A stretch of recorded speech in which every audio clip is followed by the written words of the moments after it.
Hi, I'm Lynn Jones from Brunel University, and I'm here to help you with how to review the student work.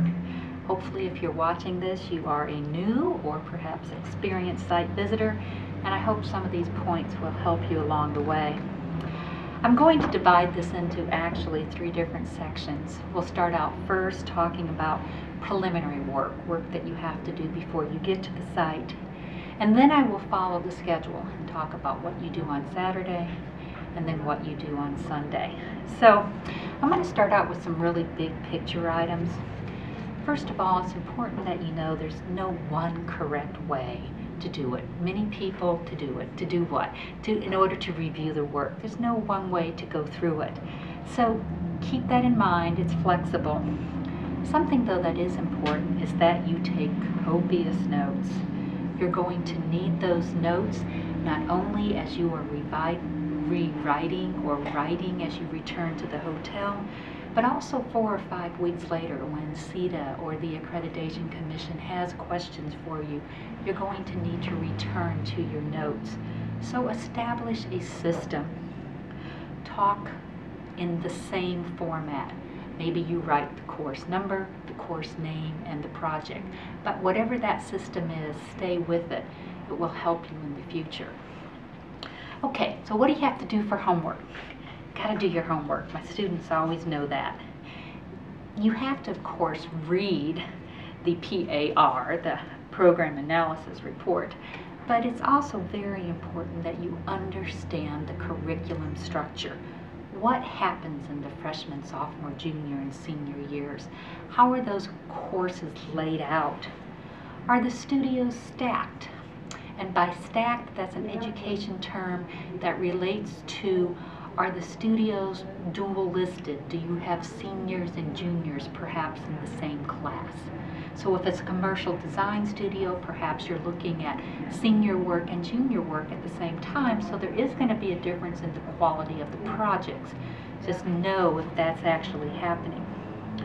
Your chair, or perhaps the communications chair, has probably assigned you particular standards that you are looking at. Certainly we are all responsible for the standards and the entire report, but you will have particular standards and expectations underneath those that you are responsible for reviewing. I would encourage you to use a booklet that CETA will give you. It's actually a bound booklet here of notes. It lists all the standards and guidelines.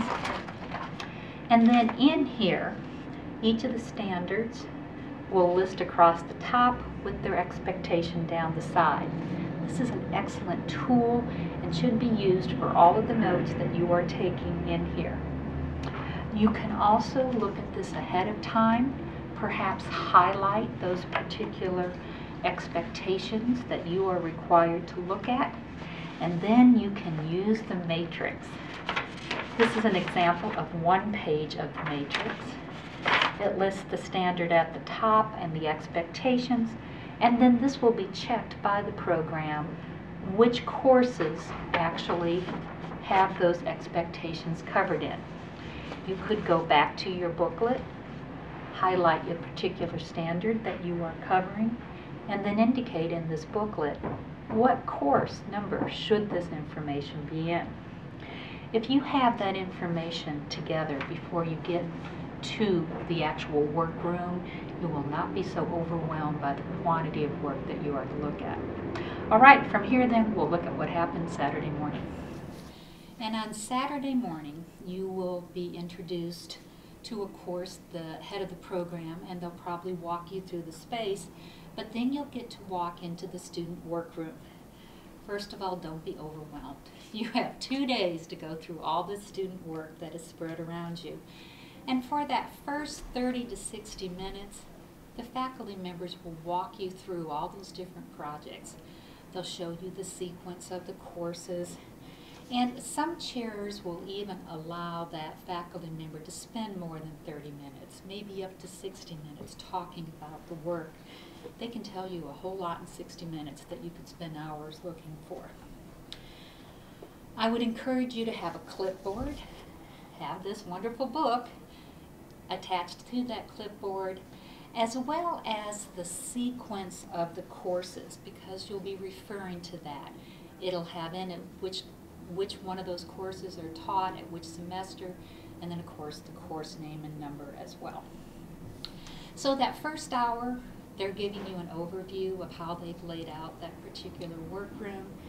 And then I would encourage you for that second hour to kind of step back and look at the big picture. Sometimes I find it best to start at the very end and look at the students' portfolios. It's a good indication of the quality of the work. Other colleagues find they like to start at the beginning and do a quick walkthrough, because then they can see the sequence of how the students have progressed. And then there's some that just start in the middle and work both ways. But what you're looking for at this point are overall maybe strengths that might pop out, or something that you see that would concern you.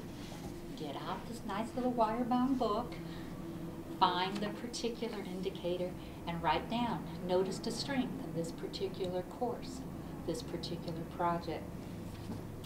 So by now it's 11 o'clock on Saturday, and you still have a whole lot of questions to be answered. So this is what I call dirt time. This is where you really get down to the nitty-gritty. At the same time, don't get bogged down. If you can't find student evidence of one of those particular standards, move on. One of your other teammates might have run across it, but take a few extra minutes. If you can't find it, move on. And what you're really doing is, let's say you have the standard that has to do with building codes, and that happens to be in their 300 level class in their junior year. Perhaps you go to that class first, and you start looking for student evidence that, yes, they do understand that they can't have dead-end corridors, or they do understand handicap accessibility. And what you're doing is you're writing down in ID 331, Codes and Building Standards, the name of the course, the number of the course, and in such and such a project, these standards were met. Or perhaps they weren't met because there's something wrong with their solution. That's the type of evidence that you are writing down here underneath that particular indicator. Now, that's Saturday. And sometime between 4 and 6 p.m. on Saturday, your team chair is going to stop you, and the team's going to come together, and we're going to kind of take inventory of, well, where are we? Where do we have big holes? Where are you not finding evidence? And then you'll kind of work off each other and hopefully be able to find some of those holes. At that point, I'm encouraging you to chill. CETA builds in a couple hours at this point into the schedule. Take a breather, step back from it, go have dinner. And then that evening, you may or may not come back together as a team. Probably you'll come back together for a brief time. And one of the things you'll be working on is, how do you fill those holes? And then what are the questions you're going to ask the faculty tomorrow morning? Because Sunday morning, bright and early, you have an opportunity to meet with the faculty. Not only discuss general questions with them, but if there is something that you really can't find, now's a good time to ask the faculty, where do you teach this? Or, in fact, the better way to phrase that, do you teach this? And if so, where? All right, so that's Saturday. Sunday then, as I mentioned, you'll come back and meet with the faculty first thing. And then from about 10:30 again to 4:30, 5, 6 o'clock, more dirt time. You're back in that workroom, reviewing student work, looking for evidence in the expectations that you haven't found previously, and just trying to fill in those gaps. Some of you may even find at this point you're able to start writing formally the actual outcome from those standards. Others of you may still be looking for work, but truly, by the end of Sunday, you should have the majority of those expectations analyzed, at least in your mind. What's been met, what has not been met, what perhaps have you not seen any evidence of, or perhaps there's plenty of evidence but the quality really has not been met. Again, you'll get guidance from your chair. They'll stop you, take an account.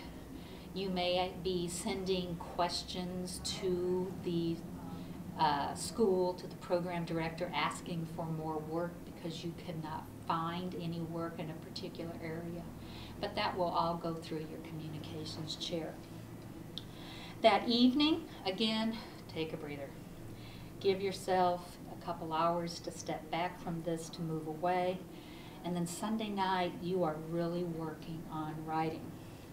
Now, that should get you through reviewing the student work. Realize it's still there Monday. You can go back and review it again. The team may be bringing in more, not the team, I'm sorry. The program may be bringing in more student work so that you can review perhaps some holes that you have asked them to. But the work doesn't disappear. It's there. You can go back to it Monday. You can go back to it Monday evening.